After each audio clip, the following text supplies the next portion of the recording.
जय हिंद दोस्तों, मैं मिथिलेश साहू स्वागत करता हूं आपका अपने YouTube चैनल एनसीसी वेब पर।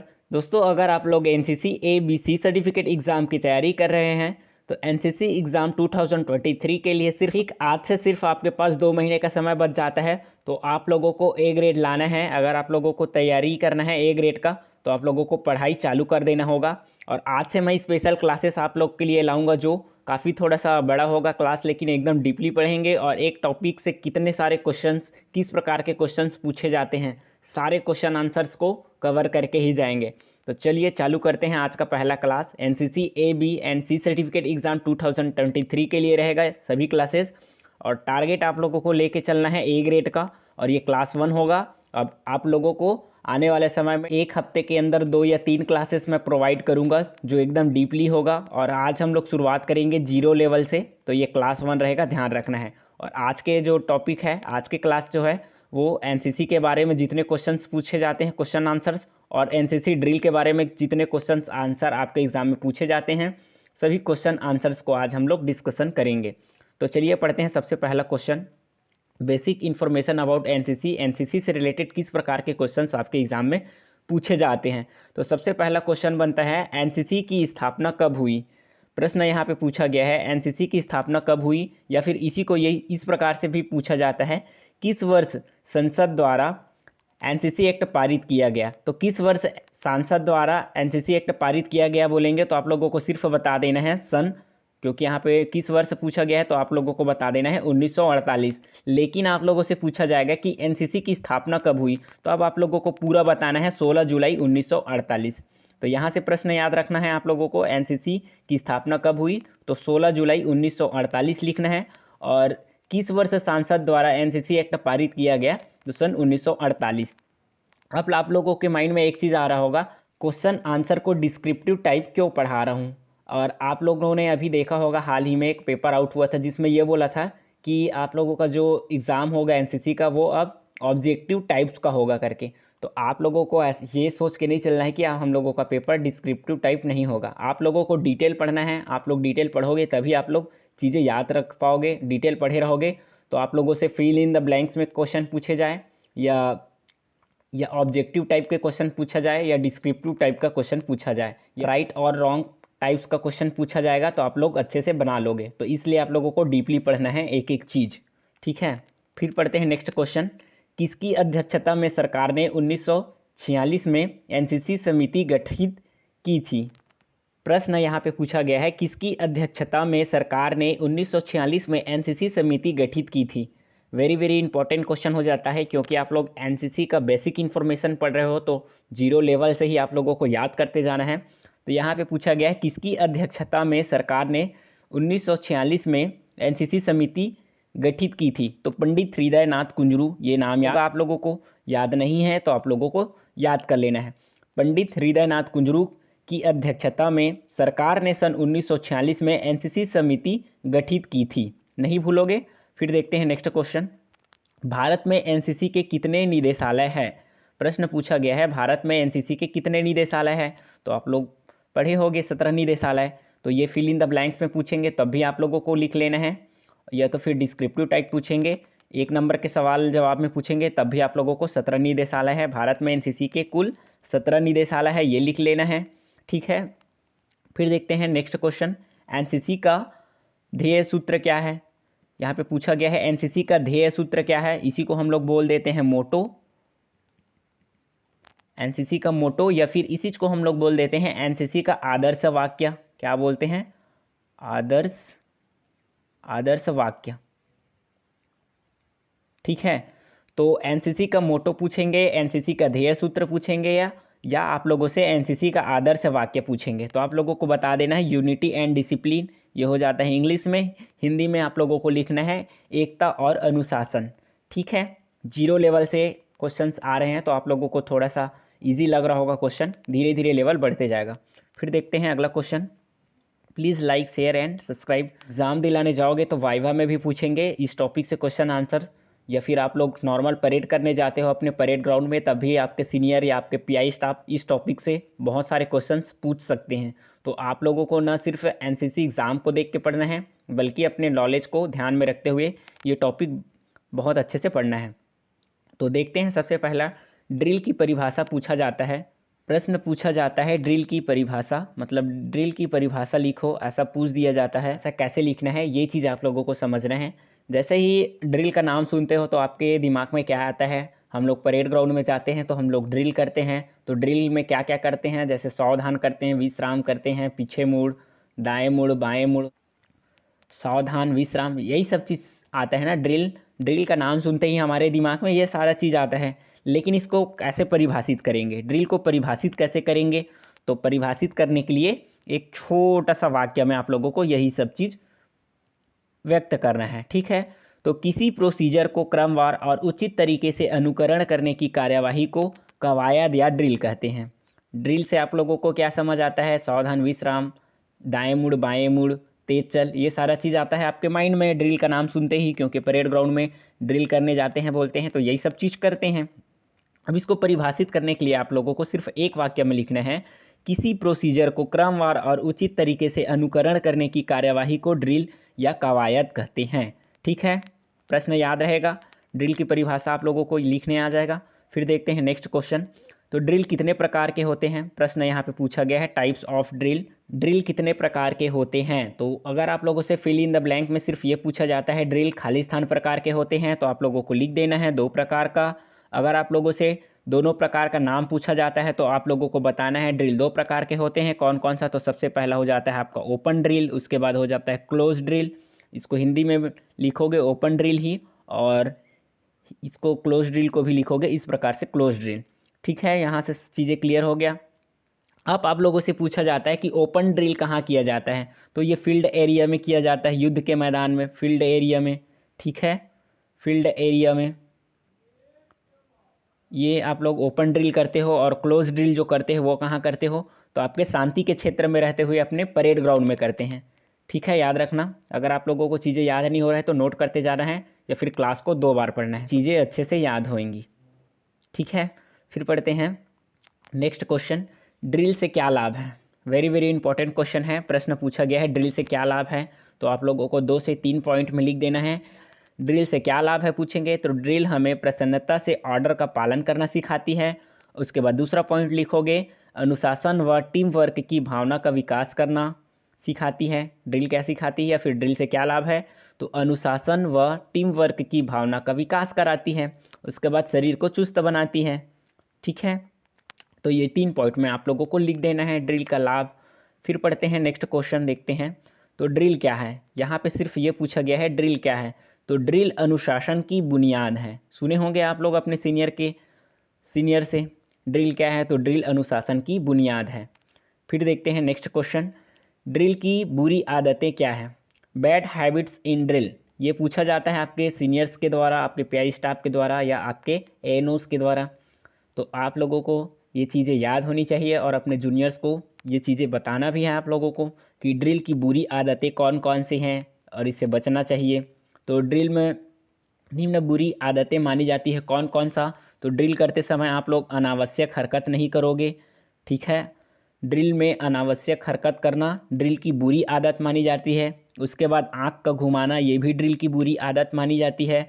उसके बाद पाँव का घसीट कर चलना, अतः इससे बचना चाहिए, तो पाँव नहीं घसीटना है आप लोगों को, ये भी बुरी आदत में आता है। फिर एड़ियों का टकराना, फिर बूट में उंगलियों को हरकत देना। तो ये 5 पॉइंट में हो गया bad habits in drill, drill की बुरी आदतें। तो इन सब चीज़ों को आप लोगों को एग्ज़ाम में पूछा जाएगा तो लिखना है, ठीक है। फिर पढ़ते हैं next question, words of command के कितने भाग होते हैं? ये फिल इन द ब्लैंक्स में भी आप लोगों से पूछ दिया जाएगा। तो कौन कौन सा? तो 2 भाग होता है। कितने भाग? 2 भाग। वार्ड्स ऑफ कमांड के कितने भाग? पहला क्या हो जाता है आपका? तो पहला हो जाता है कॉशनरी,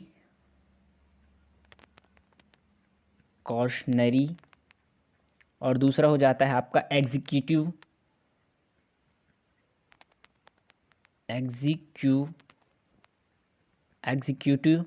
तो वार्ड्स ऑफ कमांड के कितने भाग होते हैं? तो 2 भाग होते हैं, ये याद रखना। कौन कौन सा? तो पहला हो जाता है कॉशनरी, दूसरा हो जाता है एग्जीक्यूटिव। इसको हम लोग हिंदी में बोलेंगे तो कॉशनरी को बोलेंगे हम लोग चेतावनी, और इसको बोल देते हैं हम लोग कार्यकारी। या फिर कई लोग इसको कार्यवाही बोलते हैं। ठीक है, तो वर्ड्स ऑफ कमांड के कितने भाग, तो 2 भाग। कौन कौन सा, तो पहला कॉशनरी, दूसरा एग्जीक्यूटिव। अगर हिंदी में लिखना चाहो तो चेतावनी, और दूसरा या फिर कार्यकारी या फिर कार्यवाही। ठीक है, फिर देखते हैं नेक्स्ट क्वेश्चन। तो एनसीसी के उद्देश्य क्या है, एनसीसी के एम्स ऑफ एनसीसी, इस प्रकार के क्वेश्चन आप लोगों से बहुत बार पूछा जाता है। एनसीसी के उद्देश्य क्या है, या फिर एनसीसी के उद्देश्य लिखिए, या फिर एनसीसी का उद्देश्य बताओ, इस प्रकार के आप लोगों से क्वेश्चन पूछा जाएगा। तो देश के युवाओं में चरित्र, साहचर्य, अनुशासन, नेतृत्व, धर्मनिरपेक्षता, रोमांच, स्पोर्ट्समैनशिप तथा निस्वार्थ सेवा भाव का संचार करना, ये पहला उद्देश्य हो गया एनसीसी का। पहला उद्देश्य क्या हो गया, देश के युवाओं में चरित्र, साहचर्य, अनुशासन, नेतृत्व, धर्मनिरपेक्षता, रोमांच, स्पोर्ट्समैनशिप तथा निस्वार्थ सेवा भाव का संचार करना, ये पहला पॉइंट। उसके बाद दूसरा लिखना है, संगठित, प्रशिक्षित व प्रेरित युवाओं का एक मानव संसाधन तैयार करना, जीवन के प्रत्येक क्षेत्र में नेतृत्व प्रदान करना व देश की सेवा के लिए सदैव तत्पर रहना। देखो बहुत बढ़िया बढ़िया पॉइंट लिखा है यहाँ पे, आप लोगों के हैंडबुक में भी यही चीज़ मिलेगा। तो एनसीसी का उद्देश्य क्या है, हर एनसीसी कैडेट को ये चीज़ याद होनी चाहिए। ठीक है, एज अ कैडेट आप लोगों को ये इसका आंसर याद होनी ही चाहिए।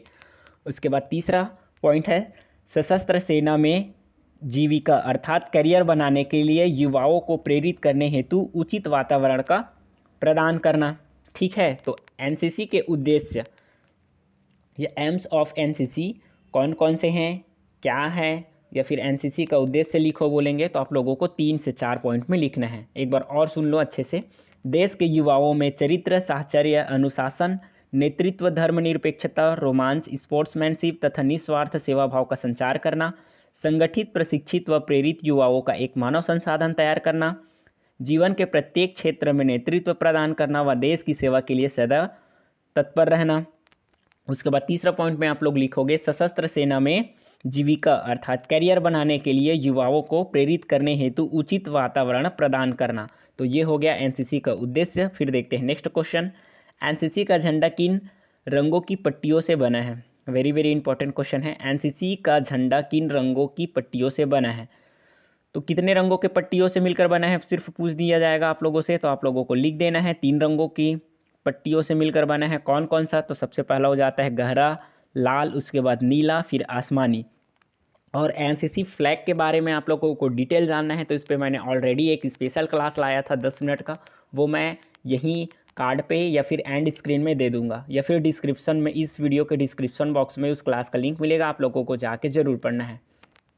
फ्रेंड, इसके साथ ही आप लोगों को एक चीज़ और याद दिला दूं, अगर आप लोग एनसीसी हैंडबुक से पढ़ाई नहीं करना चाहते तो एनसीसी हैंडबुक में जैसे जैसे टॉपिक वाइज क्लासेस हैं, सेम मैंने उसका एक प्लेलिस्ट बनाया है जिसमें एनसीसी का हैंडबुक में जो जो टॉपिक है सेम वैसे ही क्लास आप लोगों को डिटेल में मिलते जाएगा। एकदम इजी तरीके से पढ़ाया है, उसका भी का लिंक भी आपको इस वीडियो के डिस्क्रिप्शन बॉक्स में मिल जाएगा। NCC handbook topic wise classes करके डाल दूंगा मैं। ठीक है, तो एनसीसी का झंडा कितने रंगों से मिलकर बना है, तो 3 रंगों से मिलकर बना है। कौन कौन सा, तो पहला हो जाता है गहरा लाल, उसके बाद नीला, फिर आसमानी। अब आप लोगों को कमेंट बॉक्स में ये बताना है कि गहरा लाल किसका प्रतीक होता है, नीला कलर किसका प्रतीक होता है और आसमानी कलर किसका प्रतीक होता है। अगर आप लोग अगर एक बार कमेंट बॉक्स में ये चीज़ लिखोगे ना तो आपके एग्ज़ाम में भूलोगे नहीं, क्योंकि आप लोग जैसे टेस्ट दिलाते हो तो टेस्ट हमें अपने मन से जो लिखे रहते हो उसको फाइनल एग्ज़ाम तक नहीं भूलते ना, उसी प्रकार आप लोगों को अगर याद होगा तो ये कमेंट बॉक्स में लिखना है। ठीक है, इसका ये गहरा लाल किसका प्रतीक है, मतलब किसको डिनोट करता है, फिर नीला किसको दर्शाता है, फिर आसमानी कलर किसको दर्शाता है, ये चीज़ आपको कमेंट बॉक्स में लिखना है। फिर देखते हैं नेक्स्ट क्वेश्चन, एनसीसी के महानिदेशक व अपर महानिदेशक का रैंक लिखिए। बहुत बार पूछा गया है आपके एग्जाम में क्वेश्चन, पूछा गया है एनसीसी के महानिदेशक व अपर महानिदेशक का रैंक। तो महानिदेशक लेफ्टिनेंट जनरल, ठीक है, एनसीसी के महानिदेशक लेफ्टिनेंट जनरल रैंक का होता है और अपर महानिदेशक हो जाता है आपका ब्रिगेडियर। और अभी करेंट में आपका महानिदेशक कौन है ये आप लोगों को भी कमेंट बॉक्स में बताना है, ये आप लोगों के लिए होमवर्क है समझो। और अपर महानिदेशक का रैंक क्या है पूछेंगे तो ब्रिगेडियर होता है। ठीक है, फिर देखते हैं नेक्स्ट क्वेश्चन, अनुशासन की विशेषताएं लिखिए। अनुशासन की विशेषताएं लिखिए, यहाँ पे पूछा गया है। तो आप लोगों को 4 चीज़ें लिखना है। मुस्कुराते हुए आज्ञा का पालन करना सबसे पहला हो जाता है। अनुशासन की विशेषताएं लिखिए पूछेंगे तो सबसे पहले आप लोगों को लिख देना है मुस्कुराते हुए आज्ञा पालन करना। ओबे विथ स्माइल। उसके बाद दूसरा लिखना है समय के पाबंद रहना, बी पंक्चुअल। ये सबसे इम्पॉर्टेंट हो जाता है, ये चारों चीज़ इम्पॉर्टेंट है, लेकिन आप लोग कैडेट हो तो सबसे फॉलो नहीं हो पाता, समय के पाबंद नहीं रह पाते हो, इसीलिए आप लोगों को पनिशमेंट दिया जाता है। ठीक, तो समय के पाबंद रहना, बी पंक्चुअल। उसके बाद निसंकोच कठोर परिश्रम करना, work hard with out fuse. तो ये निसंकोच कठोर परिश्रम करना। उसके बाद बहाने ना बनाना एवं झूठ ना बोलना, ये हो गया। तो कार्डिनल्स ऑफ एनसीसी डिसिप्लिन, अनुशासन की विशेषताएं, मुस्कुराते हुए आज्ञा का पालन करना, समय का पाबंद रहना, निसंकोच कठोर परिश्रम करना, बहाने ना बनाना एवं झूठ ना बोलना। तो ये हो गया अनुशासन की विशेषताएं। फिर देखते हैं नेक्स्ट क्वेश्चन, एनसीसी एसडी में एएनओ का सर्वोच्च रैंक क्या होता है। वेरी वेरी इंपॉर्टेंट क्वेश्चन है, आप लोग कैडेट हो तो आप लोग को ये चीज़ें याद होनी चाहिए। एनसीसी एसडी में एएनओ का रैंक, सर्वोच्च रैंक क्या होता है, तो यहाँ से आप लोगों को देखना, मैं अच्छे से बढ़ाता हूँ इस क्वेश्चन को। सबसे पहले एनसीसी एसडी, एसडी मतलब आप लोगों को समझ जाना है सीनियर डिवीज़न, सीनियर डिवीज़न। ठीक है, ये हो गया। एसडी का पूरा नाम क्या हो गया, सीनियर डिवीज़न। तो अगर आप लोग कॉलेज में एनसीसी करते हो तो आप लोगों को एसडी मिलता है, मतलब आप लोग एसडी में रहते हो, सीनियर डिवीज़न में रहते हो। अगर आप लोग स्कूल में एनसीसी करते हो तो आप लोग जेडी में रहते हो, जेडी में। ठीक है, तो उसको बोलते हैं जूनियर डिवीज़न। ठीक है, जूनियर डिवीज़न। तो एसडी में एएनओ का सर्वोच्च रैंक, तो एएनओ का पूरा नाम आप लोगों को याद रख लेना है, एसोसिएट एनसीसी ऑफिसर। ये होता है एएनओ का पूरा नाम। जो आप लोगों का एनसीसी प्रभारी होता है उसी को बोलते हैं एएनओ। तो एएनओ का पूरा नाम एसोसिएट एनसीसी ऑफिसर। का सर्वोच्च रैंक क्या होता है, सर्वोच्च रैंक पूछा है ना।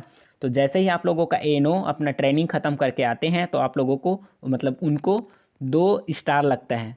ये बात आप लोग को याद है, मतलब ये बात आप लोगों को पता होगा कि जैसे ही उन लोग अपना ट्रेनिंग ख़त्म करते हैं एएनओ का तो सीधा उनको डबल स्टार लगता है और उसको बोल देते हैं हम लोग लेफ्टिनेंट। मतलब उसके रैंक को बोला जाता है, उनके रैंक को बोला जाता है लेफ्टिनेंट। उसके बाद जब उन लोग प्रमोट होते हैं तो उनको बोलते हैं कैप्टन, ट्रिपल स्टार में हो जाता है कैप्टन। उसके बाद यहाँ पे पूछा है सर्वोच्च रैंक क्या होता है, तो सर्वोच्च रैंक हो जाता है एसडी में मेजर, जो एक अशोक स्तंभ होता है। तो ये क्वेश्चन आपके लिए बहुत ज़्यादा इंपॉर्टेंट हो जाता है, आप लोगों को समझना भी है, अपने जूनियर्स को ये चीज़ें समझाना भी है कि जेडी में सर्वोच्च रैंक क्या होता है और सबसे पहला रैंक क्या होता है, एसडी में सर्वोच्च रैंक क्या होता है और पहला रैंक क्या होता है एएनओस का। ये चीज़ आपके माइंड में होना चाहिए। जब तक ये चीज़ आप लोगों के माइंड में क्लियर नहीं है तो आप लोग एनसीसी में जो सीनियरिटी करते हैं ना उसके लायक नहीं रह पाते हो। तो ये चीज़ आप लोगों को एकदम अच्छे से याद रखना है। तो एसडी में एएनओ का सर्वोच्च रैंक पूछेंगे तो मेजर, और सबसे पहला रैंक बोलेंगे तो लेफ्टिनेंट। जैसे ही उन लोगों का ट्रेनिंग होता है तो डबल स्टार के साथ उन लोग को लेफ्टिनेंट का रैंक मिलता है। उसके बाद पढ़ते हैं, इसी से मिलता जुलता अगला क्वेश्चन है, एनसीसी जेडी में एएनओ का सर्वोच्च रैंक। देखो जेडी में, यहाँ पे पूछा है जेडी में, तो जेडी का बताया था अभी जूनियर डिवीज़न। आप लोग एनसीसी स्कूल लेवल में करते हो तो जेडी में एनसीसी मिलता है, तो जूनियर डिवीज़न। तो इसका सर्वोच्च रैंक क्या होता है, तो चीफ अफसर। अब इसमें आ जाता है चार चार रैंक, कौन कौन सा। जैसे ही सबसे पहले आपके एनो ट्रेनिंग कंप्लीट करते हैं तो उनको थर्ड अफसर बोला जाता है, 1 स्टार। उसके बाद डबल स्टार आता है तो सेकंड अफसर। ठीक है, उसके बाद ट्रिपल स्टार आता है तो फर्स्ट अफसर। और यहाँ पे प्रश्न पूछा गया है, प्रश्न यहाँ पे पूछा गया था सर्वोच्च रैंक, तो सर्वोच्च रैंक आ जाता है एक अशोक स्तंभ। जेडी में क्या बोलेंगे उसको, तो चीफ अफसर। चीफ अफसर यहाँ पे आंसर लिखा है। तो ये चीज़ जो मैंने डाला है ये आपके समझने और आपको समझाने के लिए डाला है। तो क्लास आप लोग के लिए बहुत इंपॉर्टेंट है। उम्मीद करता हूँ क्लास पसंद आ रहा है, पसंद आ रहा है तो प्लीज़ एक छोटा सा रिक्वेस्ट है, क्लास को लाइक कीजिएगा, अपने फ्रेंड्स के साथ शेयर कीजिएगा। तो यहाँ से आप लोगों को अच्छे से समझ आ गया होगा। एनसीसी जेडी में एएनओ का रैंक तो चीफ अफसर, और एसडी में बोलेंगे तो मेजर।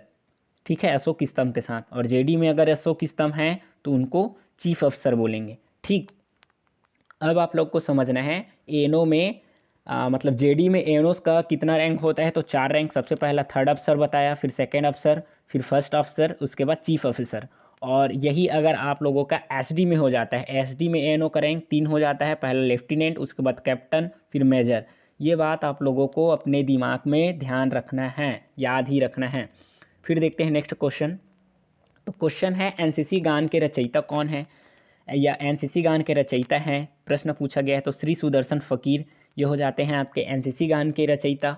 और एनसीसी गान की 8 पंक्तियों को लिखो। इस प्रकार के भी आपके क्वेश्चन जब मैं एनसीसी में था तो पूछा जाता था। एनसीसी गान के पंक्तियों को लिखिए, 2 पंक्ति, 4 पंक्ति, 8 पंक्ति को लिखिए। तो आपका जो एनसीसी सॉन्ग है उसको आप लोगों को अच्छे से बिना क्या बोलते हैं अक्षर मिस्टेक किए लिखने आना चाहिए।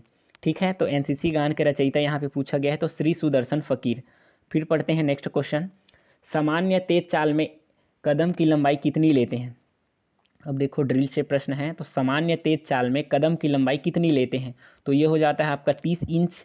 ये क्या होता है, सामान्य तेज चाल में कदम की लंबाई कितना, तो 30 इंच। ये पॉइंट को भूल जाना है ना, ये पॉइंट मतलब ये आंसर का मार्क है। ठीक, तो सामान्य तेज चाल में कदम की लंबाई कितनी लेते हैं, तो 30 इंच लेते हैं। और 1 मिनट में कितना कदम चलते हैं सामान्य तेज चाल में, तो आप लोगों को याद रखना है 70 कदम। ठीक, सामान्य तेज चाल में 1 मिनट में 70 कदम चलते हैं और कदम की लंबाई तो 30 इंच। ठीक है, फिर देखते हैं अगला प्रश्न किस प्रकार का पूछा जाता है। तो पीछे मुड़ के हुक्म पर कितने अंश मुड़ोगे? यहाँ पे पूरा प्रश्न पूछा गया है, पीछे मुड़ के हुक्म पर कितने अंश मुड़ोगे, कितना डिग्री मुड़ोगे, यही पूछा गया है।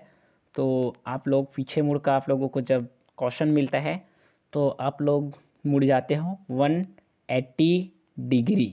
ठीक है, 180 डिग्री मुड़ जाते हो। अगर आप लोगों को पूछेगा कि दाहिने मुड़ में कितने डिग्री का मुड़ोगे, तो ऐसे हम आप लोग अगर खड़े हो, इस साइड फेस करके खड़े हो, तो आप लोगों को दाहिने मुड़ने के लिए बोला जाता है। तो यहाँ पे आप लोगों का 90 अंश का कोण बन जाता है। अगर इसी प्रकार आप लोगों को बाएं मुड़ का आदेश आता है यहाँ पे, तो ये इधर मुड़ने को बोला जाता है। इधर फेस है, इधर मुड़ते हो आप लोग, तो यहाँ भी आप लोग 90 डिग्री का मुड़ते हो। और यहाँ से यहाँ तक का 90 और यहाँ से फिर 90, तो 90 इंटू 90 2 2 बार मुड़ गए, तो ये हो जाता है आप लोगों का इसीलिए 180 डिग्री। तो पीछे मुड़ के हुक्म पर मुड़ जाते हो 180 डिग्री। अब आप लोगों को समझना है, अब आप लोगों को एक चीज़ समझना है। क्या चीज़ समझना, मैं बता रहा हूँ। किस प्रकार के क्वेश्चन पूछे जाते हैं। अगर आप लोगों को बोल दिया जाता है दाहिने मुड़ या बाएं मुड़, तो कितने अंश का डिग्री बनता है या फिर कितने अंश मुड़ोगे, तो 90 अंश।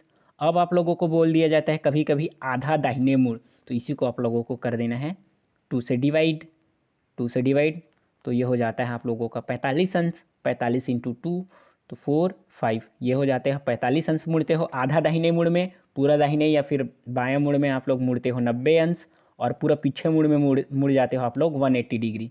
ये हो गया, यहाँ से 3 चीज़ें याद हो गया। फिर पढ़ते हैं नेक्स्ट क्वेश्चन। क्वेश्चन है धीरे चाल तथा तेज चाल में गर्ल्स कैडेट 1 मिनट में कितने कदम लेते हैं? वेरी वेरी इंपॉर्टेंट क्वेश्चन है। धीरे चाल तथा तेज चाल में गर्ल्स कैडेट 1 मिनट में कितने कदम लेते हैं? तो इसको फिल इन द ब्लैंक्स में भी पूछ दिया जाएगा आप लोगों से, या फिर नॉर्मल वाइवा में भी पूछ दिया जाएगा जब एग्जाम दिलाने जाओगे तो यहाँ पे एक ही प्रश्न में 2 है, 2 प्रश्न पूछा गया है। धीरे चाल में 70 कदम लेते हैं गर्ल्स कैडेट को पूछा है ना, हाँ। तो धीरे चाल में गर्ल्स कैडेट 1 मिनट में 70 कदम चलते हैं, और तेज चाल में गर्ल्स कैडेट 1 मिनट में 110 कदम चलते हैं। वेरी वेरी इंपॉर्टेंट क्वेश्चन हो जाता है।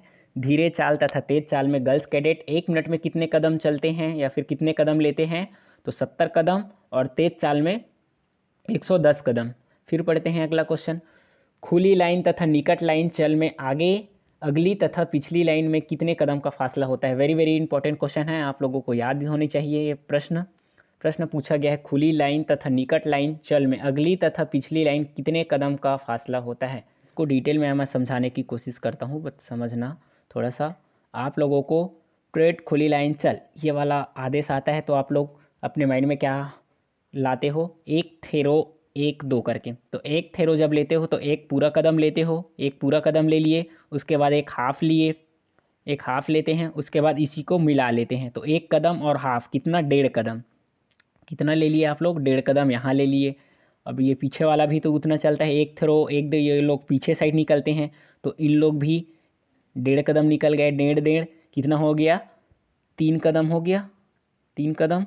और आप लोगों का जो फाइल होता है वो एक एक कदम के फासला के बाद होता है। इस लाइन से इस लाइन का फासला 1 कदम, इस लाइन से इस लाइन का फासला 1 कदम, तो यहाँ से 2 कदम और, तो ये हो जाता है आप लोगों का 5 कदम का फासला। तो खुली लाइन चल तथा निकट लाइन चल में अगली तथा पिछली लाइन में कितना, ये वाला अगली लाइन और ये हो गया पिछली लाइन में कितने कदम का फासला होता है, तो 5 कदम का फासला होता है। आपको इस प्रकार से चीज़ें याद रखना है प्रैक्टिकली तौर पे। और इस तरीक़ा से अगर आप लोग पढ़ोगे तो डेफिनेटली ना आप लोग एग्ज़ाम में भूलोगे, ना अपने सीनियर बनोगे तो अपने जूनियर को समझाने में भूलोगे, सभी तरीके से आप लोगों को याद हो जाएगा। फिर देखते हैं नेक्स्ट क्वेश्चन। क्वेश्चन है, विश्राम की अवस्था में दोनों एड़ियों के बीच कितना अंतर होता है? लिखा सही है, बस हिंदी में नहीं लिखा है। तो ये 12 इंच का फैसला होता है, 12 इंच का अंतर होता है, ध्यान रखना। फिर देखते हैं नेक्स्ट क्वेश्चन।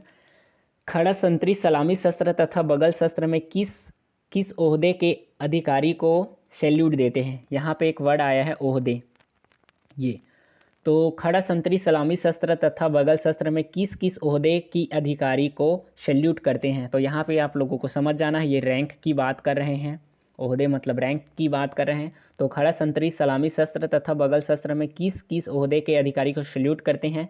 तो मेजर व मेजर से ऊपर अफसर को सलामी शस्त्र देंगे, मेजर व मेजर से ऊपर अफसरों को सलामी शस्त्र देंगे, और मेजर से नीचे वाले अफसरों को बगल शस्त्र देते हैं। तो आप लोगों से अगर आप पूछा जाएगा कि बगल शस्त्र किसको देते हैं, किस रैंक के अधिकारी को दिया जाता है, तो मेजर से नीचे वाले जितने भी अफसर होते हैं उनको हम लोग बगल शस्त्र देते हैं, और मेजर या मेजर से ऊपर वाले अफसरों को क्या देते हैं? तो सलामी शस्त्र देते हैं। आया ना, बहुत इंपॉर्टेंट क्वेश्चन, इंटरेस्टिंग क्वेश्चन।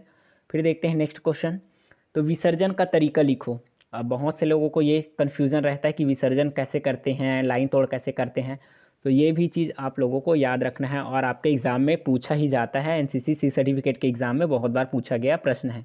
विसर्जन का तरीका लिखो पूछेंगे, तो आप लोगों को लिख देना है। सबसे पहले विसर्जन के हुक्म पर दाहिने मुड़ना है। पहला कार्यवाही क्या करोगे? दाहिने मुड़ोगे, फिर सैल्यूट करेंगे, 2 कदम आगे चलकर लाइन तोड़ेंगे। अब लाइन कैसे तोड़ेंगे ये भी जानेंगे।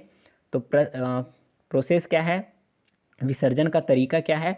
तो विसर्जन के हुक्म पर दाहिने मुड़ेंगे, ये पहला हो गया। उसके बाद सैल्यूट करेंगे, उसके बाद 2 कदम आगे चलकर लाइन तोड़ करेंगे, और परेड ग्राउंड को तेज़ी से छोड़ देंगे। उसके बाद यदि परेड पर अफसर जेसीओ साहब नहीं है तो सैल्यूट करने की आवश्यकता नहीं है। ये बात आप लोगों को ध्यान रखना है।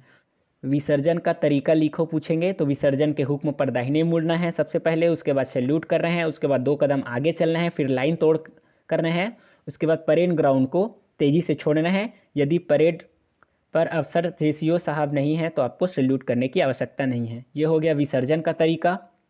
अब पढ़ते हैं लाइन तोड़, फालिंग आउट का तरीका। ठीक है, लाइन तोड़ का तरीका लिखो पूछेंगे, या फिर लाइन तोड़ कर बोलेंगे, तो आप लोगों को प्रोसेस याद रख। तो लाइन तोड़ के हुक्म पर दाहिने मुड़े तथा लाइन तोड़े, इसमें सैल्यूट नहीं दिया जाता, तथा लाइन तोड़ने वाले कैडेट अपने परेड का स्थान या मार्च लाइन नहीं छोड़ते। लाइन तोड़ परेड की समाप्ति न होकर एक विराम होता है। तो लाइन तोड़ और विसर्जन के तरीका आप लोगों को याद रखना है, और दोनों में डिफरेंस पूछेंगे तो ध्यान रखना। विसर्जन मतलब परेड की समाप्ति को दर्शाता है, और लाइन तोड़ आप लोगों का ये एक विराम अवस्था होता है, विराम होता है। ठीक है फ्रेंड्स, अगर आप लोगों को क्लास थोड़ा सा भी इंटरेस्टिंग लग रहा है, और आप लोगों को लग रहा है कि इस क्लास से आप लोगों को कुछ सीखने को मिल रहा है, तो प्लीज़ एक छोटा सा रिक्वेस्ट है, आप लोग वीडियो को लाइक करेंगे, एक छोटा सा कमेंट करेंगे, और अपने फ्रेंड्स के साथ शेयर करेंगे, और चैनल पर पहली बार आए तो चैनल को सब्सक्राइब कर लेंगे।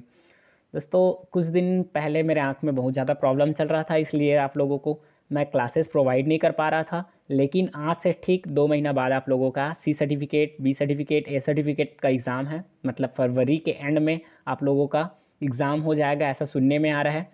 तो आप लोगों को देरी नहीं करना है, अच्छे से पढ़ाई करना है, और मैं भी आप लोगों को लगातार क्लासेस प्रोवाइड करते रहूँगा। ठीक है, अब पढ़ते हैं अगला क्वेश्चन। क्वेश्चन है, जांच शस्त्र में बायां पैर कितने इंच आगे की तरफ खोला जाता है? जांच शस्त्र में बायां पैर कितने इंच आगे की तरफ खोला जाता है? तो 16 इंच, 16 इंच। ठीक है, ऐसा लिख सकते हो। तो जांच शस्त्र में बायां पैर कितने इंच आगे की तरफ खोला जाता है? तो 16 इंच। फिर देखते हैं नेक्स्ट क्वेश्चन। सावधान में दोनों पैरों के बीच कितने अंश का कोण बनता है? यहाँ पे फिर पूछा गया है इंटरेस्टिंग क्वेश्चन। सावधान में दोनों पैरों के बीच कितने अंश का कोण बनता है? तो 30 अंश का कोण बनता है। 30 अंश का कोण बनता है, 30 डिग्री का कोण बनता है दोनों पैरों के बीच सावधान पोजीशन में। फिर देखते हैं नेक्स्ट क्वेश्चन। तो नेक्स्ट क्वेश्चन है, थंब का हुक्म किस कदम पर दिया जाता है? थंब का हुक्म किस कदम पर दिया जाता है, या किस पैर पर दिया जाता है, पूछ दिया जाता है आप लोगों से। तो थंब का हुक्म आपका आ जाता है बायां पैर पे। तो आप लोगों का जो बायां पैर होता है इसी में थंब का हुक्म दिया जाता है, ध्यान रखना। फिर देखते हैं नेक्स्ट क्वेश्चन। पत्र के साथ सैल्यूट करने की प्रक्रिया लिखिए। वेरी वेरी इंपॉर्टेंट क्वेश्चन है, और ये क्वेश्चन आप लोगों को मतलब आप लोग प्रैक्टिकली तौर पे जब करते हो पत्र के साथ सैल्यूट तो आप लोगों को करने आ जाता है, लेकिन बहुत से कैडेट इसको लिख नहीं पाते। तो आप लोगों को करने के साथ साथ जैसे पत्र के साथ सैल्यूट आना चाहिए करने, और उसके साथ साथ आप लोगों को उसको व्यक्त मतलब लिखने भी आना चाहिए, उसका जो प्रक्रिया है उसको लिखने भी आना चाहिए।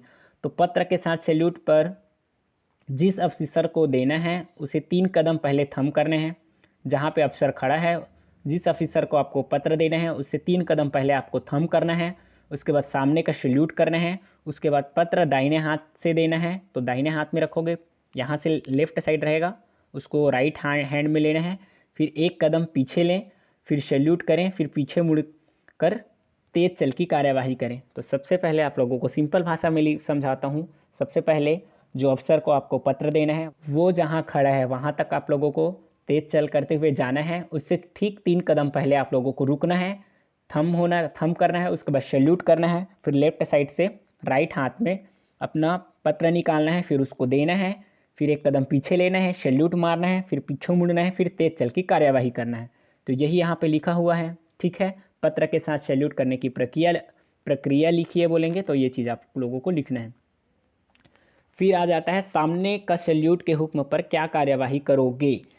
ये आप लोगों से पूछ दिया जाता है आपके पीआई स्टाफ के द्वारा जब आप लोग एनसीसी एग्ज़ाम दिलाने जाते हो। तो जो वाइवा पूछते हैं आप लोगों से क्वेश्चन आंसर्स, तो उसमें पूछ दिया जाता है कि सामने के सैल्यूट के हुक्म पर क्या करोगे। या तो बोलेंगे करके दिखाओ, या तो फिर बोल के दिखाओ बोलेंगे, मतलब बोल के बताओ बोलेंगे। तो सामने के सैल्यूट के हुक्म पर क्या करना है आप लोगों को, तो सामने का सैल्यूट 1 के हुक्म पर क्या करना है, थंब की कार्यवाही करेंगे। सबसे पहले 1 गिनती के साथ बताना है ना, अगर आप लोगों से पूछा जाएगा तो गिनती के साथ बताना है। सामने का सैल्यूट 1 के हुक्म पर थंब की कार्यवाही करेंगे। सामने का सैल्यूट के हुक्म पर क्या करोगे। तो अगर गिनती के साथ आप लोगों ने परेड करना सीखा है तो सबसे पहले 1 के कार्यवाही पर क्या करते हैं आप लोग, थंब करते हैं। सबसे पहले आप लोग थंब करते हो, उसके बाद दूसरे पे क्या करते हो, सैल्यूट करते हो, सैल्यूट करते हो। उसके बाद तीसरे पे क्या करते हो आप लोग, पीछे मुड़ जाते हो, पीछे मुड़ते हो।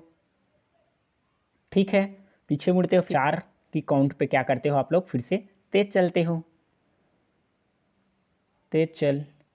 अब इसी को हम लोग क्या करते हैं, गिनती के साथ ना करके कहीं कहीं पे इशारा के साथ करते हैं। जैसे छिच का आवाज़ देते हैं तो थम होते हैं, फिर से छिच का आवाज़ देते हैं तो सैल्यूट करते हैं, फिर से छिच बोलते हैं तो पीछे मुड़ते हैं, फिर छिच बोलते हैं तो तेज चलते हैं। तो ये 4 कार्यवाही होता है सामने के सैल्यूट के हुक्म पर। ठीक है, फिर देखते हैं नेक्स्ट क्वेश्चन। तो स्क्वाड ड्रिल कराते समय आप क्या क्या बातें ध्यान में रखेंगे। वेरी वेरी इंपॉर्टेंट क्वेश्चन है, बहुत ज़्यादा important, most time repeated question है। अब कोई सीनियर है, उसको जब पीआई स्टाफ आके बोलता है कि बेटा स्क्वाड ड्रिल कराते समय किन बातों का ध्यान रखना चाहिए अपने जूनियर्स को बताओ, तो उसको ये एक चीज़ समझ नहीं आता कि स्क्वाड ड्रिल होता क्या है। तो आप लोगों को समझना है स्क्वाड ड्रिल क्या होता है। सबसे पहले तो कैडेट को कोई झाड़ी, मकान या वृक्ष को काल्पनिक स्क्वाड मानकर उसके सामने खड़ा होकर वार्ड ऑफ कमांड जोर जोर से बोलकर अपनी झिझक समाप्त कर लेनी चाहिए। ये हो गया पहला पॉइंट कि स्क्वाड ड्रिल कराते समय किन बातों का ध्यान रखोगे। तो आपके जो कैडेट्स हैं, आपके सामने जो कैडेट्स खड़े हैं, उनको आप लोगों को झाड़ी समझना है, मकान समझना है, या फिर वृक्ष समझकर काल्पनिक स्क्वाड मानकर उसको उसके सामने खड़ा होकर जोर जोर से कमांड बोलना है, वार्ड ऑफ कमांड बिना डरे बोलना है। फिर दूसरा पॉइंट क्या हो जाता है, कैडेट को एक एक जोड़ों में बांट दो, प्रत्येक जोड़ी में एक दूसरे से काफ़ी दूरी हो। अब हर कैडेट को कहा जाए कि बारी बारी से वह एक दूसरे को कमांड करें। तो ये हो गया दूसरा पॉइंट। स्क्वाड ड्रिल कराते समय किन बातों का ध्यान रखोगे बोलेंगे, तो पहला कि आपके सामने जो कैडेट्स हैं उनको आपको मकान, झाड़ी या कोई काल्पनिक वृक्ष समझकर आप लोगों को ड्रिल कराना, जिससे क्या होगा, आपका झिझक समाप्त हो जाएगा। उसके बाद आपका जो ग्रुप है उसको छोटे छोटे टुकड़ी में तोड़ देना है और एक दूसरे के पास आवाज़ ना जाए इतने दूरी दूरी में खड़ा करना है, और सबको बारी बारी से वार्ड ऑफ कमांड बोलने के लिए बोलना है आप लोगों को। ठीक है, उसके बाद दाहिने दर्शक पर ध्यान रखना है, ये तीसरा पॉइंट हो जाता है। सही कदम पर सही आदेश देना, ये सबसे इंपॉर्टेंट हो जाता है। अगर आप लोगों का कॉशन ही गलत पैर पे आएगा तो आपके जो जूनियर्स हैं, आपके जो साथी हैं, उन लोगों को परेड करते नहीं बनता। अगर आप लोग गलत पैर पे थंब का दे रहे हो, गलत पैर पे दाहिने सैल्यूट या सामने सैल्यूट का कमांड दे रहे हो तो वो गलत ही होगा। तो ये चीज़ आप लोगों को नहीं करना है। उसके बाद चुस्त बनो और स्थिर होकर खड़े रहो। तो आप लोगों जब प्लाटून से बाहर हो तो आप लोगों को चुस्त रहना है, स्थिर होकर खड़े रहना है। ठीक है, बहुत ज़्यादा अनावश्यक हरकत आपको भी नहीं करना है। ठीक, तो ये हो गया स्क्वाड ड्रिल कराते समय किन बातों का ध्यान रखना है। तो ये पॉइंट्स आप लोगों को समझना है, आप लोगों को समझना है। सिर्फ यही चीज़ आपको एग्ज़ाम में लिखना है, ये मैं कभी नहीं बोलता। जब भी आप लोग कोई भी एग्ज़ाम का तैयारी करते हो, खास करके एनसीसी का मैं बता रहा हूँ, तो आप लोगों को चीज़ें रटना नहीं है, समझना है। यहाँ पे क्या बोला गया है, स्क्वाड ड्रिल कराते समय आप किन बातों का ध्यान रखेंगे। तो सबसे पहले आपके माइंड में आना चाहिए कि स्क्वाड ड्रिल कराते समय किन बातों का ध्यान रखना चाहिए। तो जब आप लोग फॉल आउट होते हो तो सबसे पहले आप लोगों को डर लगता है, तो डर को कैसे ख़त्म करना है। तो आपके सामने जो बाकी कैडेट्स हैं जिनका ग्रुप है उनको आप लोगों को झाड़ी मकान या वृक्ष से समझ लेना है, फिर डर खत्म। उसके बाद आप लोगों को वार्ड ऑफ कमांड अच्छे से ज़ोर ज़ोर से बोलना है बिना झिझक के, तभी तो आप लोग अच्छे से कमांड दे पाओगे। उसके बाद और अच्छे से कैसे कर पाओगे, तो छोटे छोटे टुकड़ियों में बांट दो उन लोग को, जो जितने भी ग्रुप हैं उन लोग को छोटे छोटे टुकड़ियों में बांट दो और एक एक को बोलो कि बारी बारी से एक दूसरे को वार्ड ऑफ कमांड करें। उसके बाद दाहिने दर्शक पे ध्यान रखना है कि फाइल को कवर कर रहे हैं कि नहीं। उसके बाद सही कदम पे आदेश देना है, वार्ड ऑफ कमांड। उसके बाद चुस्त रहना है, आपको स्थिर होकर खड़े रहना है, अनावश्यक हरकत आपको भी नहीं करना है। फिर देखते हैं रैंक व फाइल में अंतर बतलाइए। वेरी वेरी इंपॉर्टेंट क्वेश्चन है, आप लोगों को समझना होगा। रैंक और फाइल में अंतर पूछा गया है, रैंक व फाइल में अंतर बतलाइए। एनसीसी ए सर्टिफिकेट में भी बहुत बार पूछा गया प्रश्न है, एनसीसी का बी सर्टिफिकेट के एग्ज़ाम में भी बहुत बार पूछा गया प्रश्न है, और एनसीसी का सी सर्टिफिकेट के एग्ज़ाम में भी बहुत बार पूछा गया प्रश्न है। ठीक, तो आप लोगों को बताना है रैंक क्या होता है। इसमें कैडेट्स एक सीधी लाइन में साइड बाय साइड खड़े होते हैं। रैंक क्या होता है पूछेंगे तो बताना है आप लोग को, इसमें कैडेट्स एक सीधी लाइन में साइड बाय साइड खड़े होते हैं। ये मान लो पहला कैडेट है, फिर ये दूसरा कैडेट है, ये तीसरा कैडेट है। तो साइड बाय साइड यहाँ पे लिखा है ना, साइड बाय साइड, तो इसके साइड में ये खड़ा, इसके साइड में ये, तो इसको हम लोग, इस वाले रो को हम लोग बोल देंगे रैंक। रुकना, थोड़ा सा आप लोग को नहीं दिख रहा होगा। तो कैडेट्स अगर एक के साइड में दूसरा कैडेट, दूसरे के साइड में तीसरा कैडेट, तीसरे के साइड में चौथा कैडेट, इस प्रकार से खड़ा होता है, या फिर इस प्रकार से भी खड़ा हो सकता है। यहाँ पहले कैडेट खड़ा हुआ सबसे पहले, फिर उसके साइड में ये खड़ा हुआ, उसके साइड में ये खड़ा हुआ।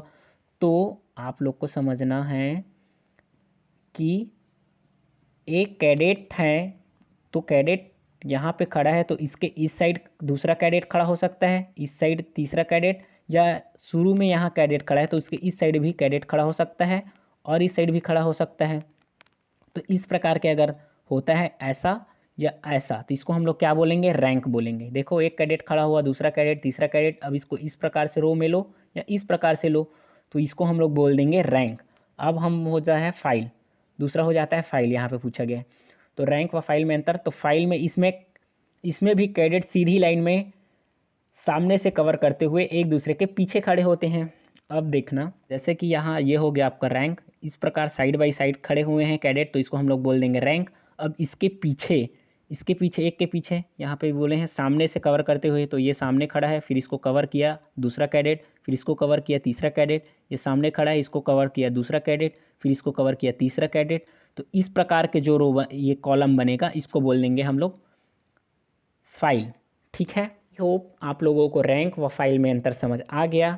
तो रैंक व फाइल में अंतर बतलाइए बोलेंगे, तो इसमें कैडेट्स एक सीधी लाइन में साइड बाय साइड खड़े होते हैं रैंक में, ये हो जाता है आप लोगों का रैंक, इधर से इधर ये हो जाता है रैंक। उसके बाद फाइल क्या होता है, तो फाइल हो जाता है इस प्रकार का, तो इसमें भी कैडेट सीधी लाइन में सामने से कवर करते हुए एक दूसरे के पीछे खड़े होते हैं, इसको बोलेंगे हम लोग फाइल, और इसको बोलेंगे हम लोग रैंक।